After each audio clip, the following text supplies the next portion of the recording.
हरे कृष्णा।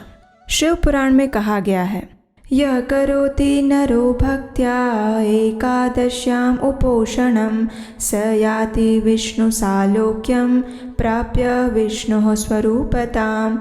अर्थात जो व्यक्ति भक्तिभाव से एकादशी व्रत का पालन करता है वह विष्णु के समान रूप प्राप्त करके उनके साथ वास करता है।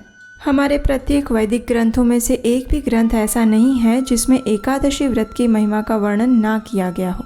और ऐसी अत्यंत पवित्र एकादशी तिथि हम बद्ध जीवों का उद्धार करने हेतु प्रत्येक मास में 2 बार प्रकट होती है। ये वही एकादशी तिथि है जो भगवान श्री हरि को अत्यंत प्रिय है और जिसका पालन करने से परम भगवान श्री कृष्ण की विशेष कृपा प्राप्त की जा सकती है। जब ऐसी शुभ एकादशी तिथि चातुर्मास जैसे सर्वाधिक पुण्य प्रदान करने वाले समय में आए, फिर तो कहना ही क्या। तो अब आपको ऐसे मंगलमय अवसर की प्रतीक्षा करने की आवश्यकता नहीं है, क्योंकि कुछ ही दिनों में श्रावण मास की अत्यंत पवित्र कामिका एकादशी तिथि आपके द्वार पर आने वाली है। ये मंगलमय दिन है 13 जुलाई 2023 गुरुवार। इस दिन उत्तर भारत की समय सारणी अनुसार ब्रह्म मुहूर्त का समय है प्रातः 3:56 और सूर्योदय होगा 5:32 पर। अगले दिन यानी द्वादशी पर इस व्रत का पारण हम करेंगे 14 जुलाई शुक्रवार के दिन प्रातः 5:33 से लेकर 10:13 के बीच में। तो चलिए अब हम देखते हैं इस विशेष एकादशी तिथि का पालन कैसे करना चाहिए। श्री सनातन गोस्वामी दिग्दर्शिनी टीका में कहते हैं कि व्यक्ति को एकादशी तिथि का ज्ञान प्राप्त करने के लिए शास्त्रों के कथन पर विचार करना चाहिए और इस विषय में विद्वान जनों से विचार परामर्श लेना चाहिए। तो चलिए हम शास्त्रों के कथन अनुसार ही देखते हैं कि चातुर्मास के प्रथम श्रावण मास के कृष्ण पक्ष में आने वाली कामिका एकादशी तिथि की आदर्श व्रत पालन विधि क्या है। अब देखिए, अगर आप एकादशी तिथि का नियम पूर्वक पालन करना चाहते हैं तो इसका प्रारंभ आपको दशमी के दिन से ही करना होगा। दशमी के दिन यानी 12 जुलाई के दिन संध्या के बाद भारी अन्न या चावल युक्त भोजन ग्रहण ना करें। प्रयास करें कि आप कुछ हल्का फुल्का भोजन प्रसाद ही लें और वो भी यदि संभव है तो सूर्यास्त से पहले ही ले लें। अब रात्रि में स्वयं को मानसिक और शारीरिक रूप से एकादशी व्रत पालन के लिए तैयार कर लें। शास्त्रोक्त नियम अनुसार जो व्यक्ति एकादशी का निष्ठापूर्वक पालन करना चाहता है उसे दशमी, एकादशी और द्वादशी के दिन संपूर्ण ब्रह्मचर्य का पालन करना चाहिए और संभव है तो जमीन पर सोना चाहिए। अगले दिन प्रातः ब्रह्म मुहूर्त में ही उठ जाइए।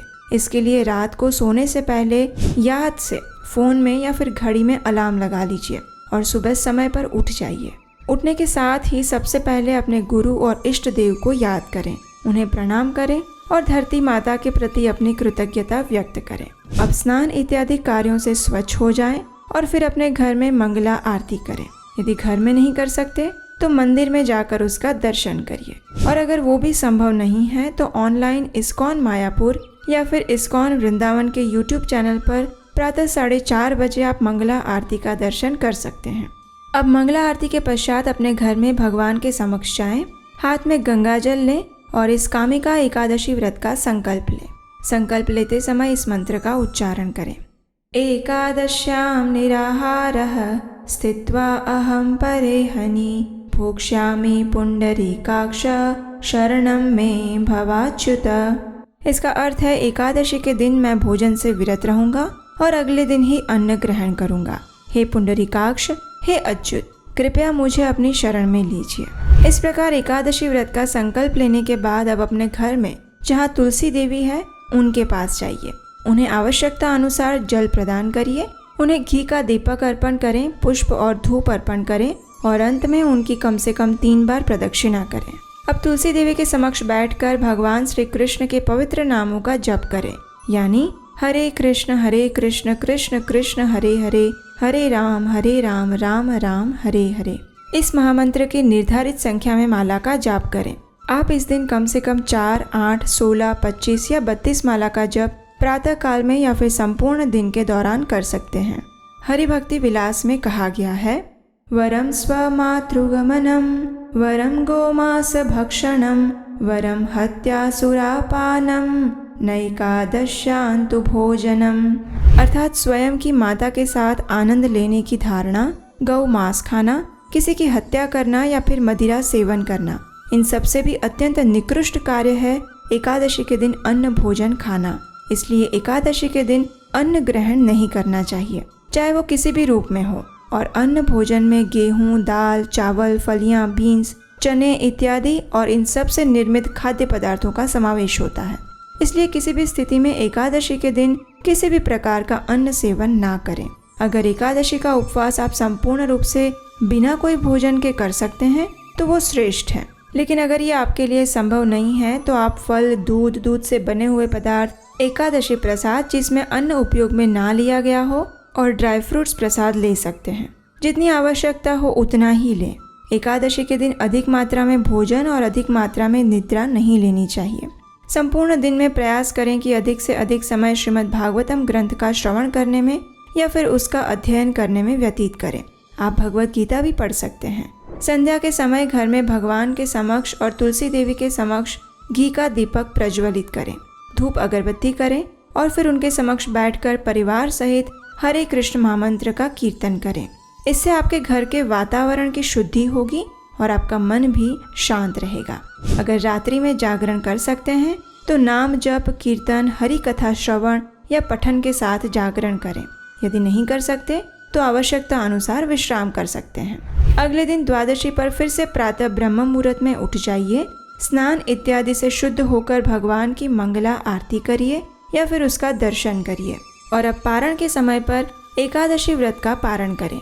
पारण के लिए सर्वप्रथम हाथ में गंगाजल लें और भगवान के समक्ष अपने एकादशी व्रत की पूर्णाहुति करें और इस एकादशी व्रत का फल भगवान को अर्पित करें। उनसे उनकी अनन्य शुद्ध भक्ति की याचना करें। अब संभव है तो घर में किसी सुयोग्य ब्राह्मण या वैष्णव को आमंत्रित करें और उन्हें भगवान को अर्पित अन्न युक्त भोजन प्रसाद अर्पित करें। उसके बाद अपनी क्षमता अनुसार उन्हें कुछ दान दें। एकादशी के पारण पर दान देना अत्यंत आवश्यक है। इससे आपके धन का शुद्धिकरण होता है और आपको एकादशी का संपूर्ण फल प्राप्त होता है। ये सारे कार्य होने के बाद अब आप भी भगवान श्री कृष्ण को प्रार्थना करते हुए स्वयं व्रत का पारण करें, भगवान को अर्पित भोजन प्रसाद ग्रहण करें। इस प्रकार इस कामिका एकादशी का श्रद्धा, निष्ठा और नियम पूर्वक अगर आप पालन करते हैं तो आपको अपने आध्यात्मिक और भौतिक जीवन में प्रगति का अनुभव होगा। एकादशी उपवास करने से न सिर्फ हमारे शरीर का शुद्धिकरण होता है अपितु हमारे मन और आत्मा में भी नवीन ऊर्जा और शुद्धता का संचार होता है। तो चातुर्मास में आने वाले इस सुवर्ण अवसर को गंवाइएगा मत।